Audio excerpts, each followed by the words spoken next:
Welcome back to another episode of We Don't Know What to Watch, a podcast where two guys decide to watch random movies thanks to help pleasing the all holy almighty algorithm. All hail the algorithm. And with me, as always, is the Netflix to my Hulu, Kyle Mulford, and I'm Noah Saturn. How you doing, Kyle? I've been around forever, and I just keep on staying. I was originally going to say Blockbuster to my Netflix, so then I just sound like I was going to kill you.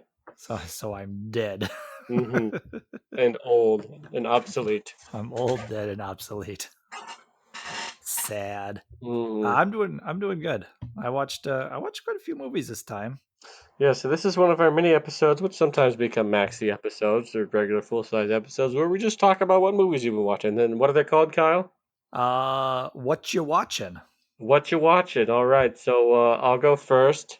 The last few times I've been watching not a lot of movies, but I'm starting to get back up to speed. So first I watched Wild Irish Thyme. Apologies for accents, but it's probably about as good as the accents in this movie.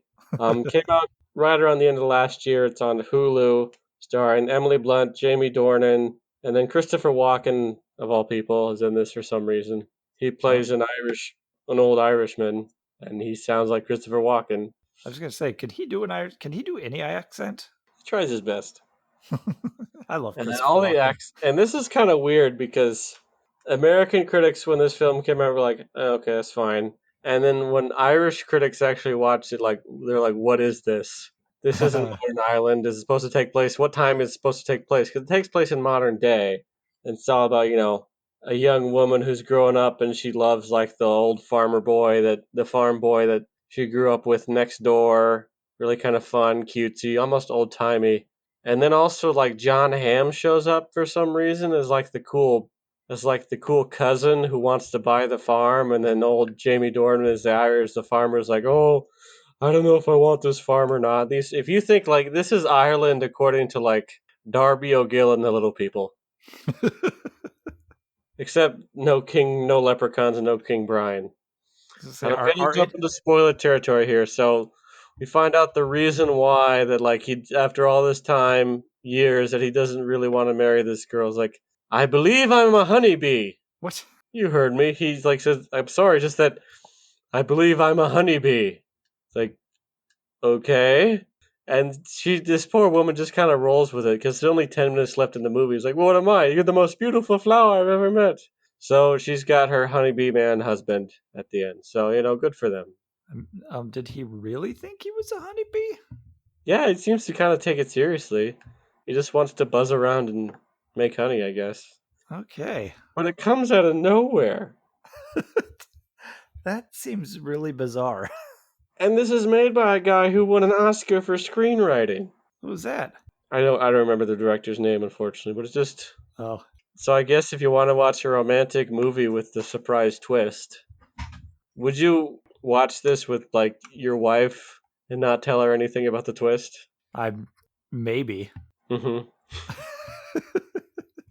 A good romantic movie night. She already doesn't trust when I pick out movies, so that might not be a good Nice. idea. Next, I watched The Adventures of Prince Achmed. This is made in the 1920s by Lottie Reiniger. And this is a very, very early example of a feature length animated film. And it's done with like all these, I believe it's done like paper, done on like a backdrop. So you get kind of animated piece by piece, almost like, yeah, like cut out paper, almost kind of like the old Monty Python animations. But this is one is almost all done in silhouette, and this you made by one person over the course of 3 years, made with like 1920s technology. Lottie Reiniger is a very dedicated filmmaker, I and it's guess. definitely incredible. So wait, does that mean Snow White and the Seven Dwarfs is not the first feature film, animated film? Yeah, Walt's fine. He's dead. I mean, he already won a bunch of Oscars, so he's fine. But yeah, so it's just a fascinating piece of animation history. Animation is really hard now. Animation back then, when you were really just kind of like making it up as you go and Yeah, making up the technology as you go to get things done, is just also even more incredible. that's cool. Next, I watched California Split, starring Elliot Gould and the late George Segal. Not Steven Seagal, George Seagal. I never knew if it was Seagal or Seagal. I usually hear it pronounced Seagull. Okay, George Seagal. I really liked him when he was sort of his late career when he was playing Pops on the Goldberg. So this was kind of fun to see him in the '70s when he was much younger. And this is a great gambling movie. I definitely pair this with Mississippi Grind. Oh, This is good. about a Yeah. couple guys kind of find each other and then they end up gambling to try and get a hot streak and go as far as they can. And of course, doesn't really end super well. But it's Robert Altman, so it has kind of very fast dialogue, some improvisation. But the world really feels lived in. You feel like, yeah, this is sort of these are real characters, these are real people, and this is kind of just peeking in on their lives. What was that called? California Split. I watched this on the Criterion Channel, and I don't same know with if Prince Ahmed.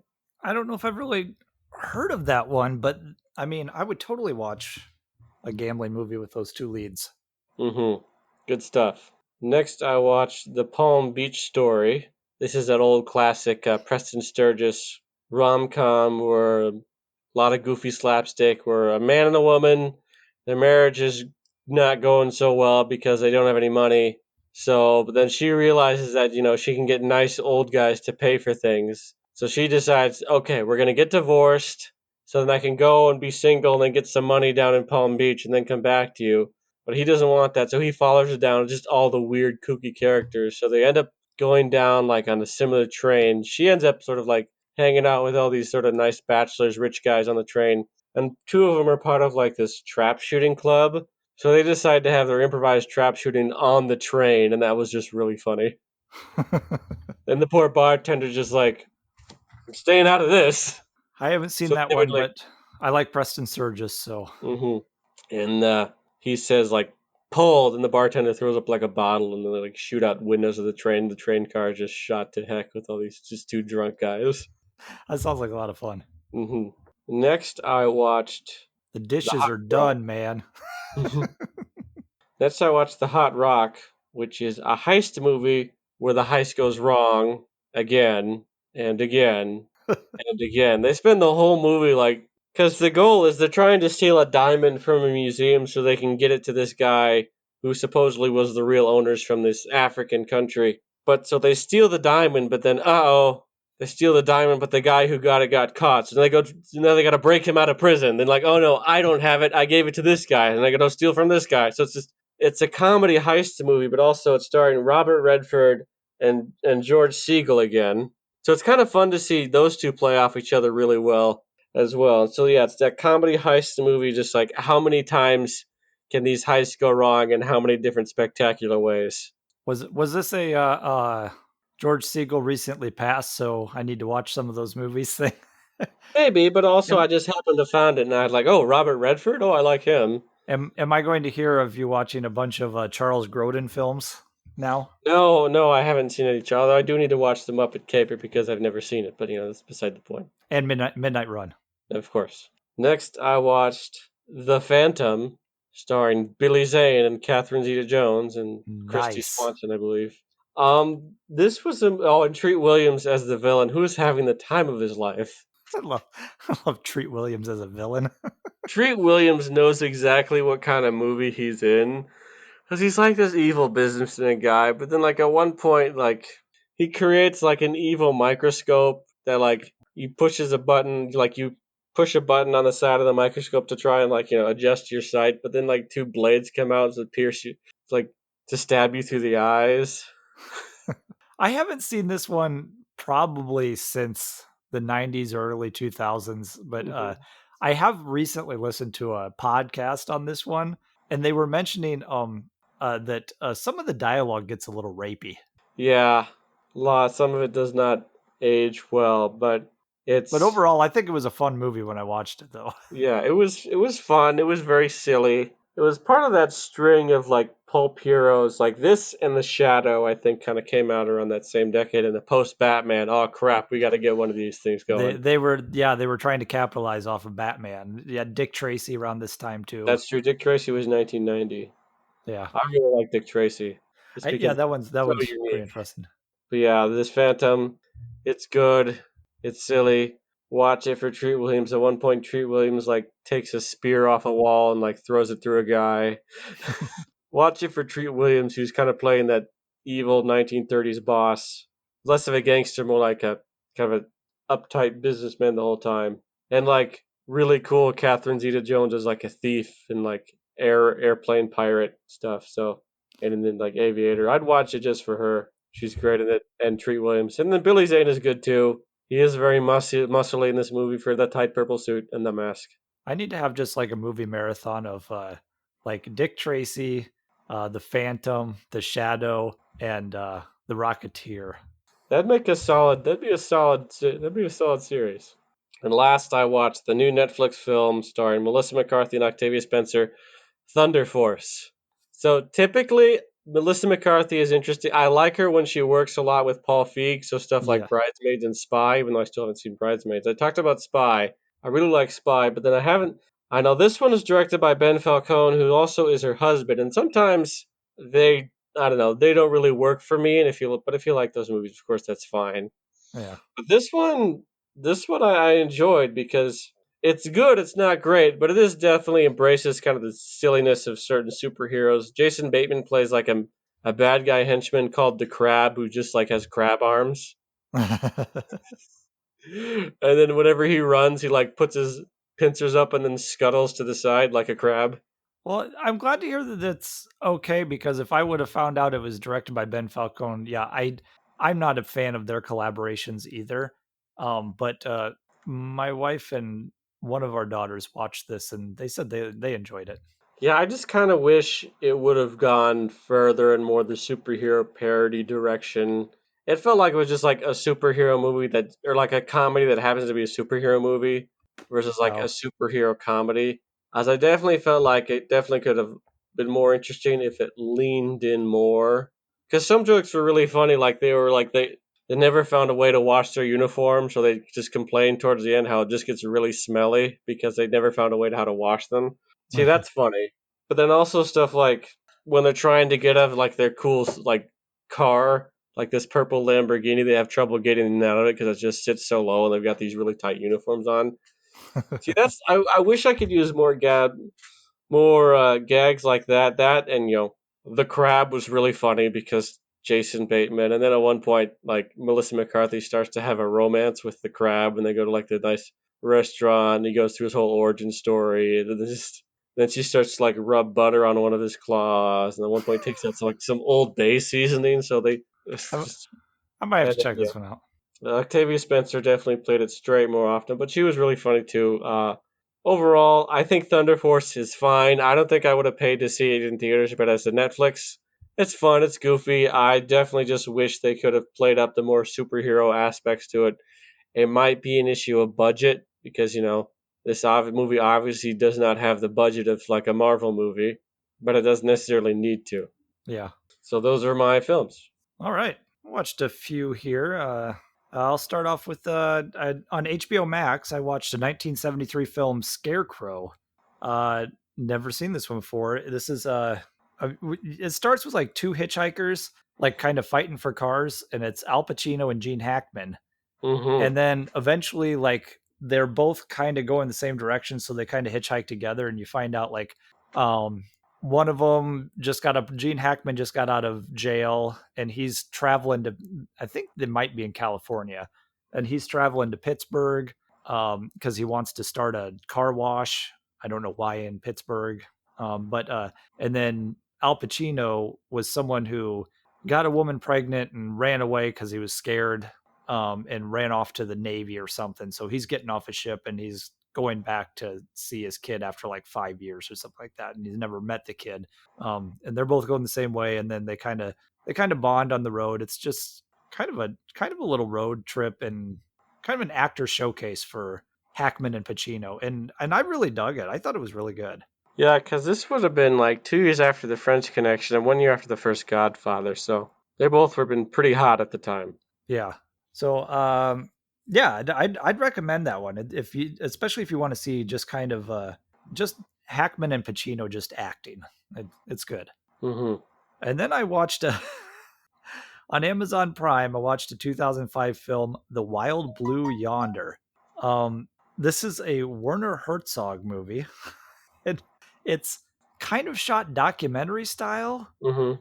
and it's Brad Dourif talking about how he's an alien from some other galaxy, and he came to Earth because his planet was all like ravaged or whatever, and like resources depleted, whatever, and came here, and now he's like in Arizona or something like that, and they tried to like him and some other aliens throughout the years have tried to kind of start this town and start a mall and all this stuff, and just it was, and then talking about how we're destroying our planet. So I think there's commentary on that in there.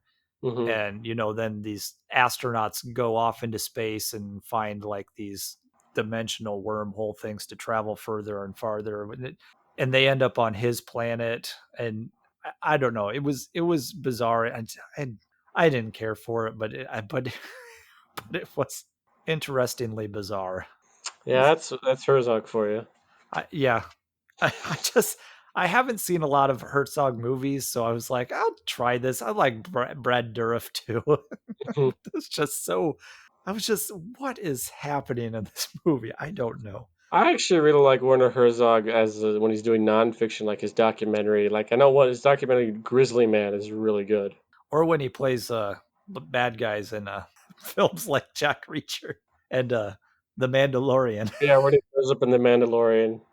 So I don't know if I'd really recommend that one. It didn't hit for me.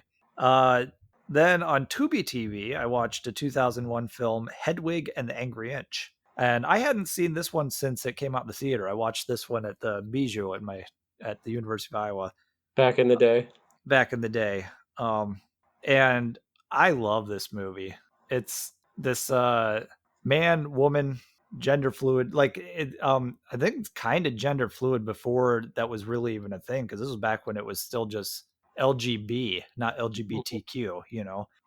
But there's a singer who came from East Germany, and when he came over.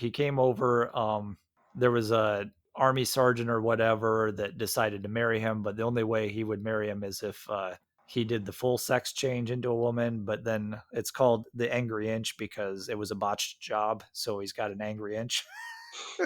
Nice. uh but the music is really wonderful. It's like he wrote songs, or she, I don't know. That's to um say they wrote songs. they wrote songs, and then kind of had a romance with this other character, and that person stole the songs and became big.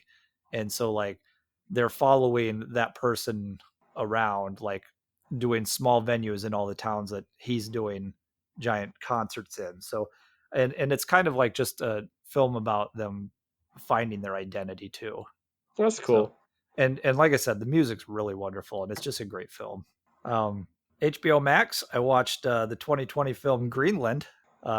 We got Gerard Butler outrunning a comet. It's fantastic.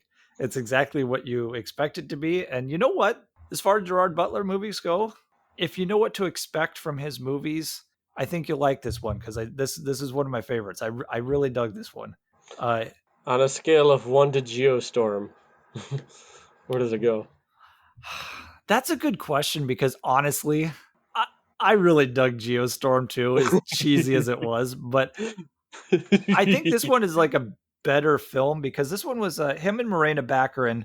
Um, there's these comets coming through, and it's like gonna hit extinction level, like explosion when it hits. And they did kind of this.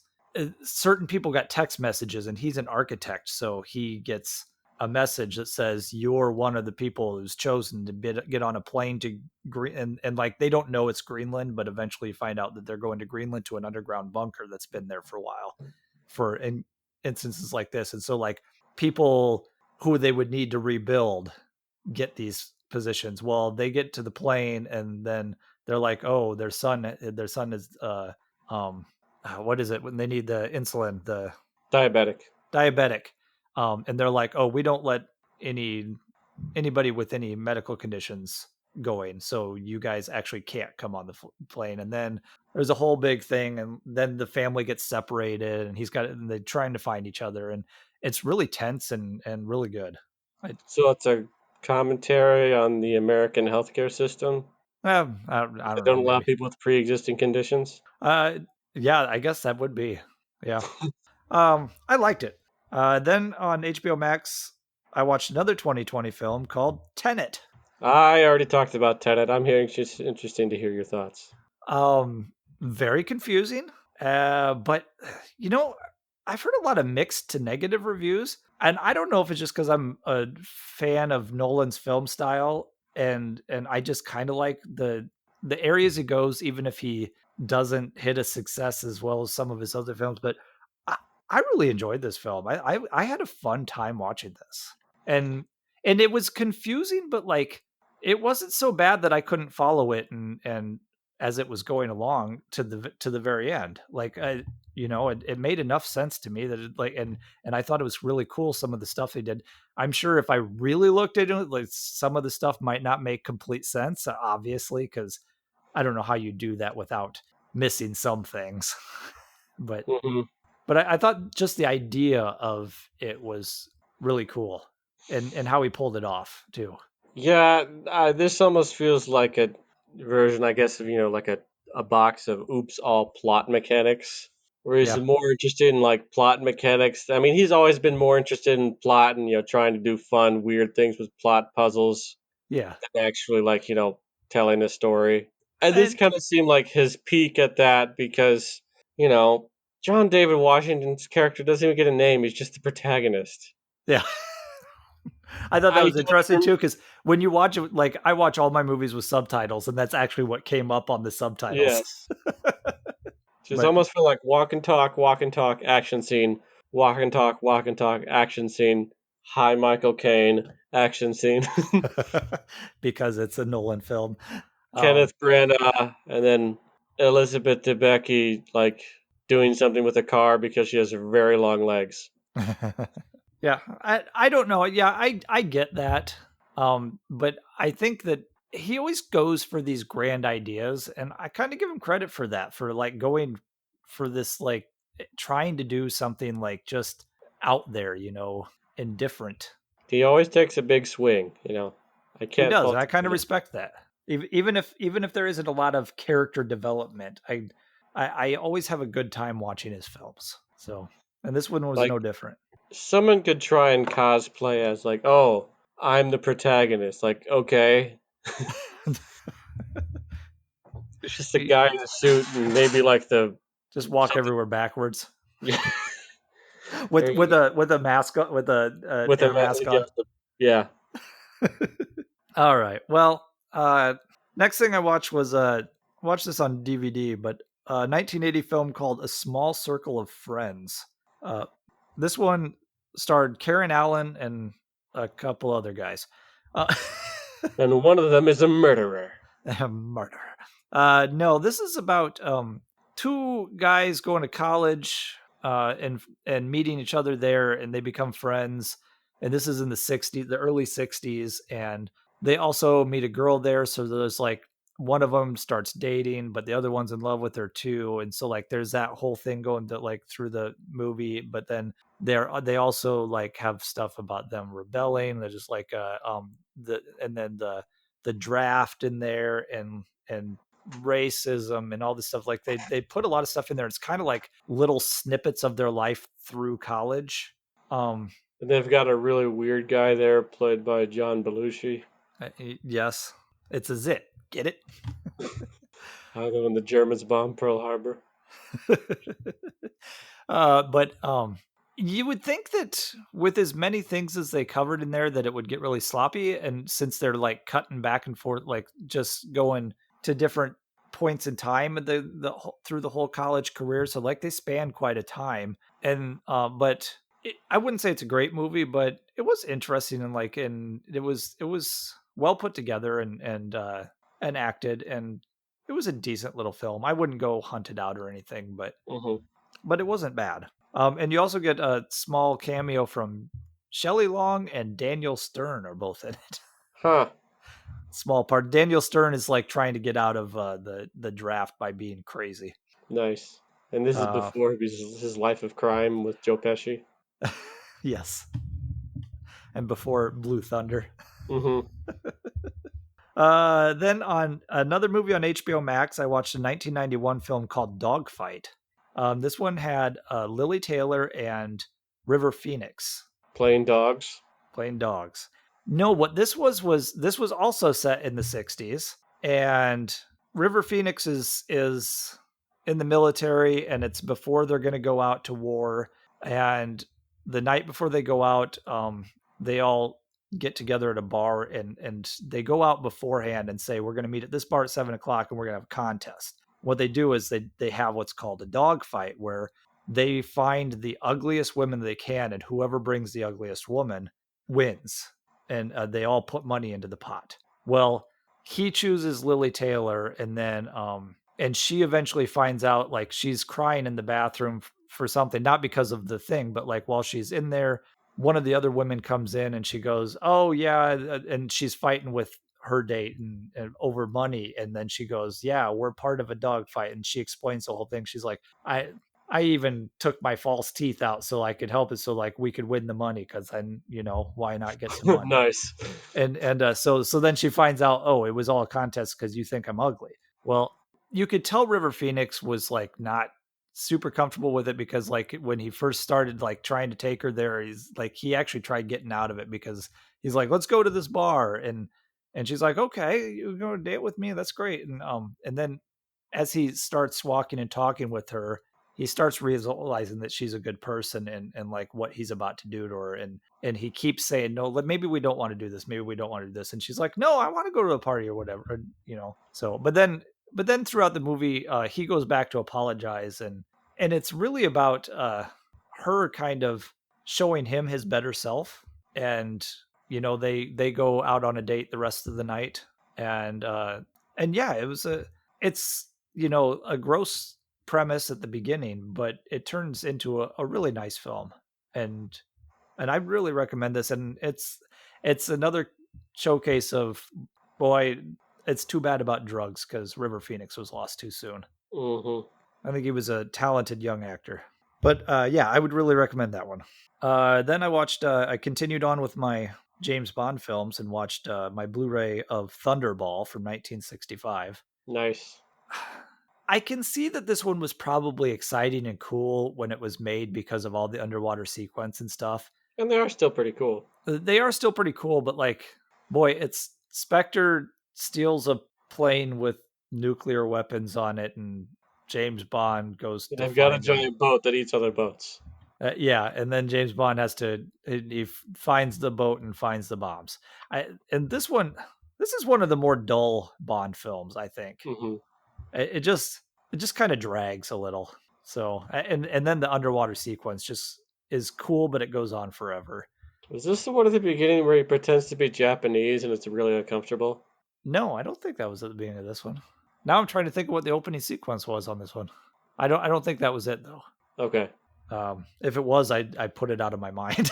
One of the Maybe that's why I don't remember it. One of the Sean Connery ones starts as a very uncomfortable way. Oh, yeah. So if you're gonna watch some old Sean Connery Bond, don't start with that one. Mm-hmm. It's a little on the dull side. Then last Christmas I got the Scream Factory Blu-ray box set of all of the Fly movies. So it's the original Fly with its 2 sequels and the remake Fly with its 1 sequel. So I finally busted that out and watched The Fly from 1958. That one creeps me out. I have Really seen good this way.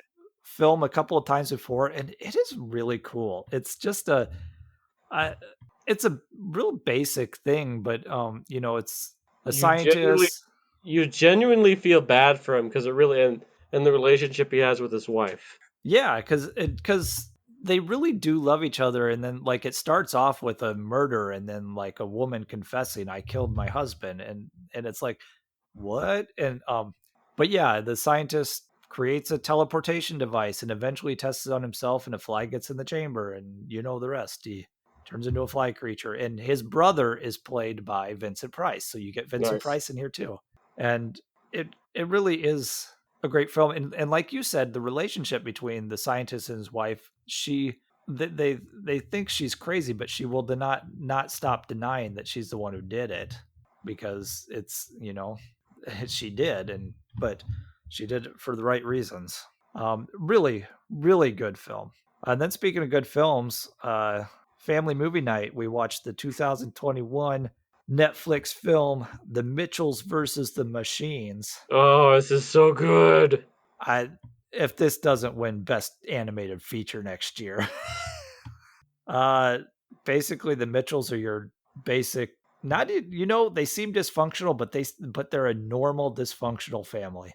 And they end up being the last people on, like, the last free people on earth when the machines take over. And it's a story of learning to accept each other for who they are in the family, and not try and force them into other things and all this stuff, and the And to balance stop of technology and family time, the robot apocalypse. and to stop the robot apocalypse. There's that too. I Man, there's a lot of times I laughed out loud. Like There's some Eric and Deborah bot. Yes, those. Oh, those were great, and a lot of heartfelt moments, and just overall, this movie is fantastic. And my daughters really liked it too. My oldest daughter, my wife said, well, that when the movie got over, she's like, well, that was a really good movie. And my oldest daughter turned to her and she goes, no, it was practically perfect. It's like, Hmm. and I was like, you know what? It really was. We're so good. Don't forget the dog. The dog, the dog. What was the other thing? Dog, Loaf of pig, bread. loaf of bread. Dog, pig, loaf of bread. Okay, then after that, I uh, delved more into the Fly series with my Blu-ray of 1959's Return of the Fly. Because the first Fly is in color and this one's in black and white. Yeah, and this one is basically uh, the Fly in the original one had like a 5 or 7 or 8 year old son or whatever. Hmm. And this is the story of him growing older and learning what his dad did and wanting to follow in his footsteps. And he creates a teleportation device, and then someone intentionally puts a fly in there with him. And so it's really the same, like a very similar story. It's a scientist who creates this and then gets in there with a fly. But the way they did it, where, coming up with a reason why the fly ended up in there with him on this one, actually worked really well. And this one was filmed in black and white. I know Vincent Price later said that he wishes they would have done this one in color too, Hmm. but I kind of like it in black and white because there's also like a villain in it, and it almost gives it like more of a noir horror instead of a sci-fi horror like the original Fly was. So there's a little different vibe to it too. Interesting. So I'd actually recommend the sequel to The Fly, Return of the Fly.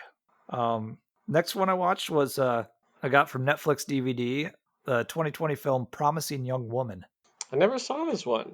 This movie is really good, but like just uncomfortable and disconcerting to watch just because of the Hmm. subject matter, and like just thinking about, the truth of what's in this film, how women are taken advantage of. And then there's a scene with you know it's about Carrie Mulligan plays this woman who was in college years ago, and her friend, you figure this out. They don't tell you for a while what exactly happened, but you figure it out pretty much right away. That she was blackout drunk and basically got raped, and then like her life was ruined from that, and she took her own life. And so Carrie Mulligan is just destroyed from that too. So she quits school, and then like eventually she starts going to bars pretending to be drunk and gets guys to take her home. And then when they're finally about to like have sex with her, when they think she's super drunk, she's like, "Hey, what are you doing?" And then they're all like, what? You're not drunk?" And it's just like it's so uncomfortable, but but and it's uncomfortable because it's like this stuff happens. And yeah, it's such a good movie though. So So how would you compare this to like I guess like an older like rape revenge movie like Ms. 45 or like I Spit on Your Grave? um I mean, in what way, what kind of comparison though? Like, I guess like Ms. 45, that one was one where her sister or her friend Was it sister or friend got raped and she went No, it on? was the main character. Oh, was it the main character? Yeah, and Oh, yes, yes, yes. Okay, I was she was mixing it up with mute. another one that Savage Streets, I think, was what I was Hmm. mixing it up with. Um, I guess I don't know because it's kind of a different film because it's a different kind of revenge that she's getting. Hmm. So it doesn't feel that similar to those. Okay, so she's now like chopping off their dicks or whatever. No, and that's the thing, like, you kind of worry about at first is that she's, like, going too far with this, but, like, it seems like it eventually seems like she's just scaring these people straight. And I kinda like that where it doesn't go into, like, murder revenge, Hmm. because then it you kind of, I don't know, even though they deserve it, it's but then again, the people that she's doing this to, she stops them before they actually do the act, so you don't know if this is the first time they did that or the 10th time they've done that. Hmm. So you don't know if they just like, I mean, they deserve something just because of the way they're acting, but yeah, it's I'm glad it's not like someone it makes it hit home a little more, like, because then you focus more on the fact that they're pointing out what's wrong with Hmm. society instead of you're focused on, oh yeah, kill that guy. Ah.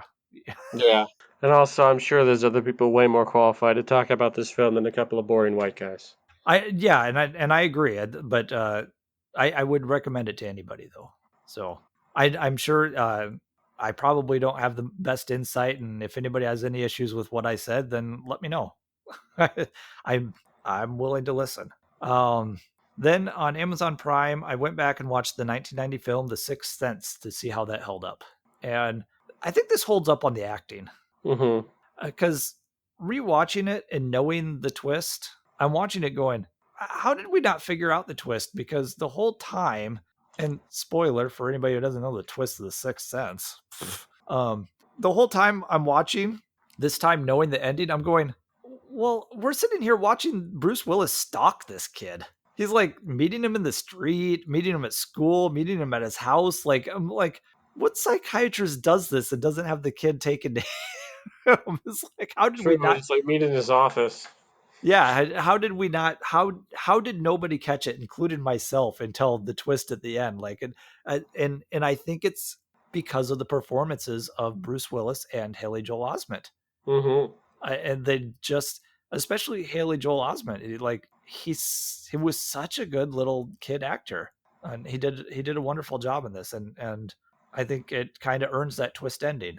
So I would say it does hold up, even knowing the twist ending. So I would recommend going back and revisiting that if you haven't seen it, and if you haven't seen it before, then go watch it. And then finally, I watched the Amazon Prime on Amazon Prime. I watched 1971 film The French Connection with Gene Hackman and Scheider. Roy Scheider. Nice. I had never seen this one before. One of the best car chases on film. Yeah, so that was well, it's a pretty cool movie. I didn't realize that this was based on a true story either. Hmm. So I guess that would have never even dawned on me since there was a sequel. Yeah, well, I guess true story, at least inspired by a true story. Yeah, yeah. But yeah, a couple of narcotics officers catch whiff of a case, and it turns up being like a huge international drug case, and Gene Hackman, like his character Popeye Doyle, really gets intense about it and really wants this big drug bust. So yeah, him and the other thing is like, I don't even know if I realized that Roy Scheider was in this, because anytime you hear about this movie, it's Popeye Doyle with Gene Hackman. Yeah. Which, to be fair, I mean that is kind of his star turn, his really big breakout performance. Yeah, and he is great in it. Like, I mean, between this and Scarecrow 2 years later, like that was good watching some old Gene Hackman films. And just Hmm. he's a powerhouse of an actor. Oh, absolutely. And then go watch him in The Birdcage. I also really like one thing I like about Gene Hackman is that he didn't really start acting until he was like 40. Yeah, and then he did so much. Like, it's kind of like Morgan Freeman. You think he's been around forever, or was it Morgan Freeman? No, yeah, it was Morgan Freeman, I think, who didn't start till he was like 30 or 40. Nice.